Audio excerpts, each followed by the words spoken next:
नमस्कार, news India पर संपूर्ण भारत देख रहे हैं आप। मैं हूं आपके साथ पूजा मोहन पांडे। बुलेटिन की शुरुआत करते हुए सबसे पहले आपको बता दें, सुप्रीम कोर्ट ने आज चुनावी बॉन्ड स्कीम को रद्द कर दिया है। फैसला सुनाते हुए chief justice of India DY Chandrachud ने कहा, ये योजना संविधान के अनुच्छेद 19(1)(a) के तहत स्कीम अभिव्यक्ति की स्वतंत्रता का उल्लंघन है। तो वहीं कांग्रेस ने चुनावी बॉन्ड योजना पर सुप्रीम कोर्ट के फैसले का स्वागत किया और कहा कि यह निर्णय नोट के मुकाबले वोट की ताकत को और मजबूत करेगा। साथ ही कांग्रेस ने आरोप भी लगाया कि इस फैसले से इस बात पर मोहर लग गई कि बीजेपी ने चुनावी बॉन्ड को रिश्वत और कमीशन लेने का जरिया बना दिया था। चुनावी बॉन्ड स्कीम में याचिकाकर्ता की तरफ से अदालत में पेश होने वाले वरिष्ठ वकील प्रशांत भूषण ने भी सुप्रीम कोर्ट के फैसले पर खुशी जाहिर की। उन्होंने कहा, सुप्रीम कोर्ट की तरफ से आज अहम फैसला आया है। चुनावी बॉन्ड लोगों के सूचना के अधिकार के खिलाफ था। बॉन्ड के बारे में जानना जनता का मौलिक अधिकार है। हर डिटेल्स वेबसाइट पर डालनी होगी। अब चीज सार्वजनिक करनी होगी। उन्होंने कहा कि इस फैसले से हमारी लोकतांत्रिक प्रक्रिया मजबूत होगी। देखिए, आज एक बहुत ही महत्वपूर्ण फैसला सुप्रीम कोर्ट ने दिया, जिसका कि बहुत लंबा असर होगा हमारी पूरी चुनावी लोकतंत्र के ऊपर। उन्होंने ये इलेक्टोरल बॉन्ड की स्कीम कॉम्प्रिहेंसिवली स्ट्राइक डाउन कर दी है, ये कहते हुए कि इसमें जो एनोनिमस एलिमेंट इन्होंने लाया कि भाई किसी को पता नहीं लगे कि भाई ये इलेक्टोरल बॉन्ड किसने खरीदे और किसको दिए, ये बिल्कुल हमारे जनता के सूचना के अधिकार के खिलाफ है, जो कि एक मौलिक अधिकार है जनता का। और साथ में उन्होंने तो ये जितने भी अमेंडमेंट्स आए थे कंपनीज एक्ट में, इनकम टैक्स एक्ट में, रिप्रेजेंटेशन ऑफ पीपल एक्ट में, सबको रद्द कर दिया इलेक्टोरल बॉन्ड स्कीम को जो ला रहे हैं।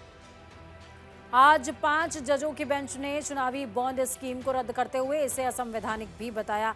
चुनावी बॉन्ड के खिलाफ लड़ाई लड़ने वालों में से एक याचिकाकर्ता जया ठाकुर भी हैं, जिन्होंने अदालत में सुनवाई के दौरान कहा कि ये पारदर्शी होना चाहिए। RTI हर नागरिक का अधिकार है, कितना पैसा कौन और किसको देता है इसका खुलासा होना चाहिए। जया ठाकुर ने आगे कहा, 2018 में जब ये चुनावी बॉन्ड योजना प्रस्तावित की गई तब कहा गया था कि आप बैंक से बॉन्ड खरीद सकते हैं और पैसा पार्टी को दे सकते हैं। पार्टी को चंदा देने वाले का नाम उजागर नहीं किया जाएगा, तो सूचना के अधिकार के खिलाफ है, इसका खुलासा किया जाना चाहिए। है जब तक जिस तरीके से ये स्कीम लाई गई थी उसमें काफ़ी ब्लैक मनी को बढ़ावा दिया गया है। एक ट्रांसपेरेंसी नहीं है इसमें, आप किसी का नाम डिस्क्लोज नहीं हो रहा। इसके पहले नाम डिस्क्लोज होता था और एक निश्चित 2000 रुपये से ज़्यादा आप अगर नहीं दे सकते थे कैश में। अब इन्होंने कितने भी रुपए आप जो है बॉन्ड खरीदिए बैंक में जाके और पार्टी को डोनेट कर दीजिए। इससे ट्रांसपेरेंसी तो पूरी तरीके से खत्म हो गई और निश्चित रूप से कहीं ना कहीं डेमोक्रेसी के लिए बहुत बड़ा खतरा है। तो मैंने इसमें पिटीशन दायर करी थी कि इस स्कीम को रद्द किया जाए। It should be transparent. निश्चित रूप से देखिए, ये तो इम्पोर्टेंट है ही। जब तक नाम डिस्क्लोज नहीं होगा तब तक काफ़ी सारे मुद्दे हैं जो सामने आएंगे और काफ़ी सारी परेशानियों को साथ लेके आएंगे। जितना भी ब्लैक मनी है या मनी लॉन्ड्रिंग है, वो एक बहुत बड़ा मुद्दा है जो इस चीज़ से जुड़ सकता है इन फ्यूचर। सुप्रीम कोर्ट के फैसले पर वकील वरुण ठाकुर ने कहा कि सुप्रीम कोर्ट ने बहुत ही सर्वसम्मति से ये फैसला। 5 जजों की पीठ ने कहा कि चुनावी बॉन्ड योजना असंवैधानिक है। वरुण ठाकुर ने आगे कहा कि सुप्रीम कोर्ट ने मोदी सरकार की बहुप्रचारित चुनावी बॉन्ड योजना को संसद की ओर से पारित कानूनों के साथ साथ भारत के संविधान दोनों का उल्लंघन माना है। स्कीम थी, ये थ्रेट थी। आज जो जजमेंट आया डॉक्टर जया ठाकुर की पिटीशन पे, एक हिस्टोरिकल वर्डिक्ट है और इलेक्टोरल बॉन्ड की स्कीम को वो सेटिसाइड किया है। जो तीनों के तीनों अमेंडमेंट थे, फाइनेंस एक्ट का, कंपनी एक्ट का, पीपल रिप्रेजेंटेशन एक्ट की जो अमेंडमेंट थे, उनको अनकॉन्स्टिट्यूशनल माना है। और ये माना है कि जनता का जो राइट टू नो का अधिकार है उसको सुरक्षित रखना जरूरी है डेमोक्रेसी के लिए, क्योंकि इस तरीके की जो स्कीम थी ये थ्रेट थी डेमोक्रेसी। राहुल गांधी का केंद्र सरकार पर हमला भी सामने आया। उन्होंने सुप्रीम कोर्ट के इलेक्टोरल बॉन्ड पर रोक लगाने पर ट्वीट किया। राहुल गांधी ने सोशल मीडिया प्लेटफॉर्म X पर लिखा, नरेंद्र मोदी की भ्रष्ट नीतियों का एक और सबूत आपके सामने है। बीजेपी ने इलेक्टोरल बॉन्ड को रिश्वत और कमीशन लेने का माध्यम बना दिया था। इलेक्टोरल बॉन्ड स्कीम पर कांग्रेस सांसद रणदीप सुरजेवाला ने कहा, सुप्रीम कोर्ट ने एक ऐतिहासिक निर्णय दिया है और बीजेपी की इलेक्टोरल बॉन्ड स्कीम को खारिज कर दिया। हम इस निर्णय का स्वागत करते हैं। पार्टी पहले सुप्रीम कोर्ट ने एक ऐतिहासिक निर्णय दिया है और भारतीय जनता पार्टी की ब्लैक मनी कन्वर्शन स्कीम यानी इलेक्टोरल बॉन्ड स्कीम को खारिज कर दिया। कांग्रेस पार्टी पहले दिन से ये मांग करती आ रही है। देश के अनेकों नागरिक और संगठन ये मांग करते आ रहे हैं कि इलेक्टोरल बॉन्ड स्कीम काले धन को सफेद करने का गोरख धंधा है। नोट के बदले में वोट का एक गोरख धंधा है और उसे सिरे से खारिज कर दिया गया है। हम इस सुप्रीम कोर्ट के ऐतिहासिक निर्णय का स्वागत करते हैं। इलेक्टोरल बॉन्ड स्कीम को लेकर महाराष्ट्र कांग्रेस अध्यक्ष नाना पटोले ने कहा, आज सुप्रीम कोर्ट का इलेक्टोरल बॉन्ड स्कीम को लेकर जो निर्णय आया है उसका पूरे देश की जनता ने स्वागत किया। जो लोग भ्रष्टाचार मुक्त भारत बनाने निकले थे वो कितने भ्रष्ट हैं उसकी स्पष्टता भी सामने आ चुकी है।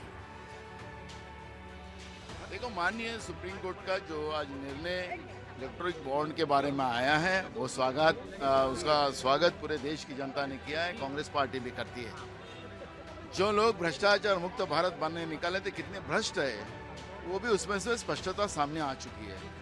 हमारा सवाल ऐसा है कि किसके बॉन्ड थे ये पता चलना चाहिए, इनको बॉन्ड क्यों दिया गया बीजेपी को वो भी पता चलना चाहिए, क्योंकि इन लोगों ने देश बेच के कुछ मुट्ठी भर लोगों को बड़ा बनाने का काम इन लोगों ने 10 साल में किया, ये तो स्पष्ट हो चुका है। तो खबरों में आगे बढ़ते हैं, पश्चिम बंगाल का जिक्र करते हैं। पश्चिम बंगाल के संदेशखाली में पिछले कुछ दिनों से हंगामा जारी है। स्थानीय निवासियों से मिलने जाने को लेकर बीजेपी और पुलिस के बीच में झड़प के कारण बुधवार को प्रदेश बीजेपी अध्यक्ष सुकांत मजूमदार बीमार पड़ गए। ऐसे में बीजेपी का प्रतिनिधिमंडल संदेशखाली पहुंचा। परिणाम स्वरूप नए सिरे से अशांति फैलने का खतरा है, जिसके चलते इलाके में पुलिस को तैनात किया गया। सड़क पर जगह जगह बैरिकेडिंग्स कर दी गई। पश्चिम बंगाल के संदेशखाली में महिलाओं से यौन हिंसा के आरोप पर सीएम ममता बनर्जी ने विधानसभा में चुप्पी तोड़ी है। मुख्यमंत्री ममता बनर्जी ने कहा, मैंने अपने जीवन में कभी भी अन्याय नहीं होने दिया। उन्होंने आगे कहा कि हम संदेशखाली के हालात पर नजर बनाए हुए हैं। उन्होंने कहा, मामले में शामिल किसी भी व्यक्ति को नहीं बख्शेंगे। संदेशखाली में महिला आयोग को भेजा और पुलिस की टीम बनाकर 17 लोगों को गिरफ्तार किया गया। संदेशखाली में महिलाओं के साथ कथित यौन उत्पीड़न पर राजनीतिक बयानबाजी के बीच ममता बनर्जी ने कहा, उन्होंने कभी नाइंसाफी नहीं होने दी। उन्होंने बीजेपी पर उत्तर 24 परगना जिले में विवाद भड़काने का आरोप भी लगाया है।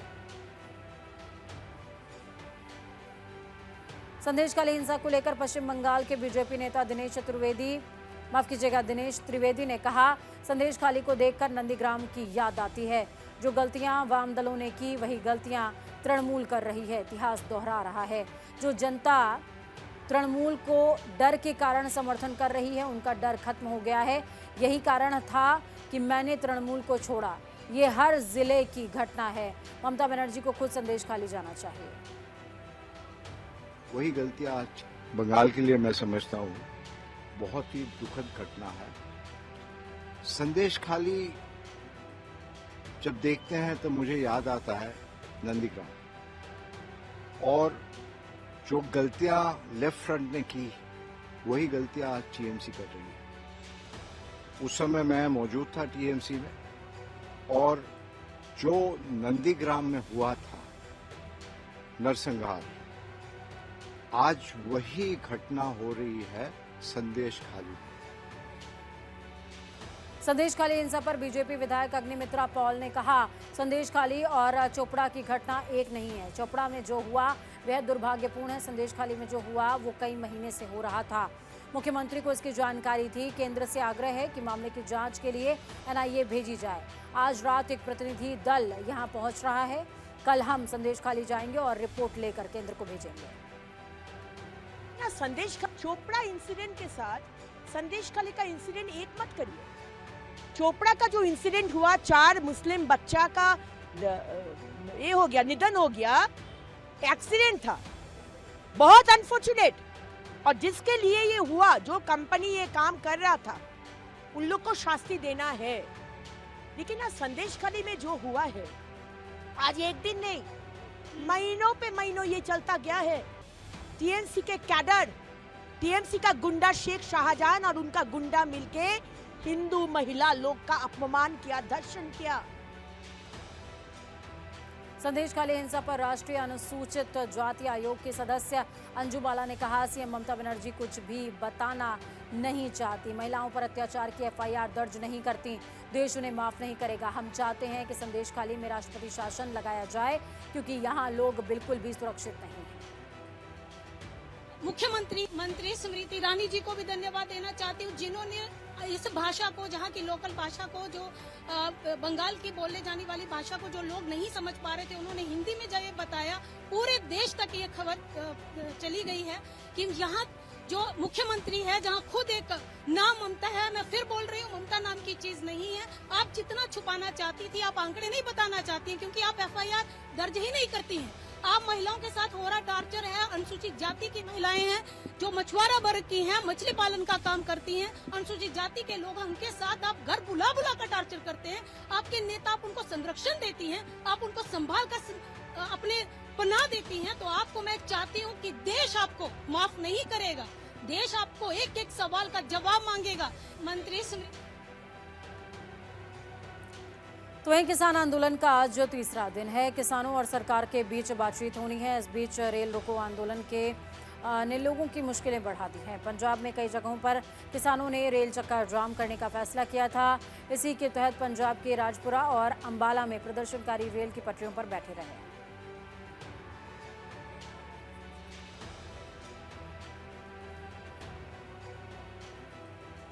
इससे पहले भारतीय किसान यूनियन ने कहा कि प्रदर्शनकारी किसानों पर लाठीचार्ज और आंसू गैस के गोले दागने के विरोध में 15 फरवरी यानी कि आज 4 घंटे के लिए पंजाब के अलग अलग रेलवे स्टेशन के रूट्स को जाम किया गया।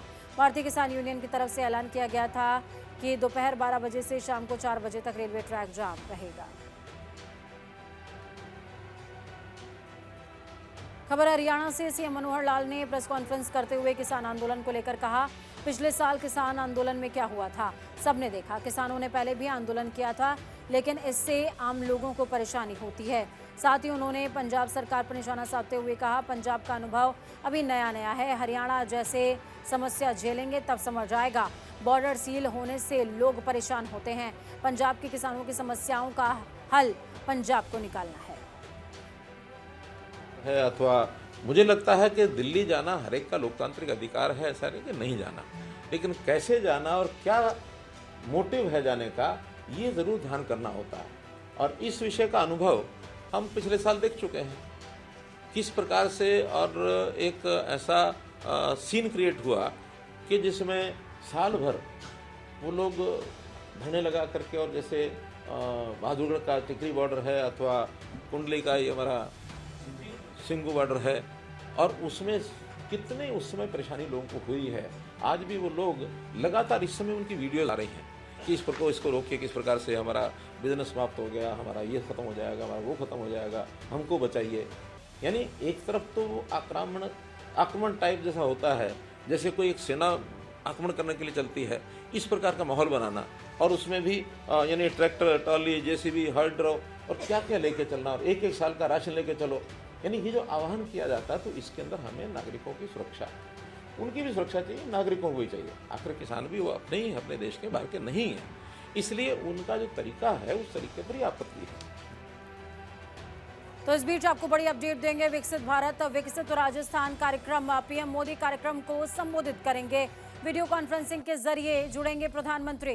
कई विकास परियोजनाओं का उद्घाटन प्रधानमंत्री की ओर से होने वाला है। 16 फरवरी को कार्यक्रम का आयोजन। प्रधानमंत्री नरेंद्र मोदी 16 फरवरी को सुबह 11 बजे वीडियो कॉन्फ्रेंसिंग के जरिए विकसित भारत विकसित राजस्थान कार्यक्रम को संबोधित करने वाले हैं। प्रधानमंत्री कार्यक्रम के दौरान 17,000 करोड़ रुपए से ज्यादा की विकास परियोजनाओं का उद्घाटन करेंगे, राष्ट्र को समर्पित करेंगे और आधारशिला भी रखेंगे। ये परियोजनाएं सड़क, रेलवे, सौर ऊर्जा, विद्युत ट्रांसमिशन, पेयजल, पेट्रोलियम और प्राकृतिक गैस सहित कई महत्वपूर्ण क्षेत्रों से जुड़ी हुई होंगी।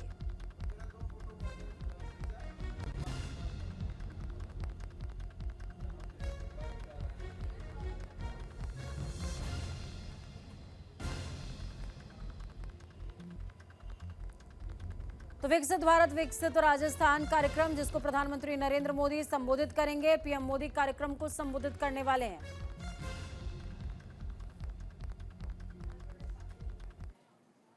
संपूर्ण भारत में खबरों का सफर यहीं तक। बुलेटिन के उस पार ताजा अपडेट्स के लिए देखते रहिए न्यूज इंडिया, क्योंकि हम हैं राष्ट्र की आवाज। नमस्कार।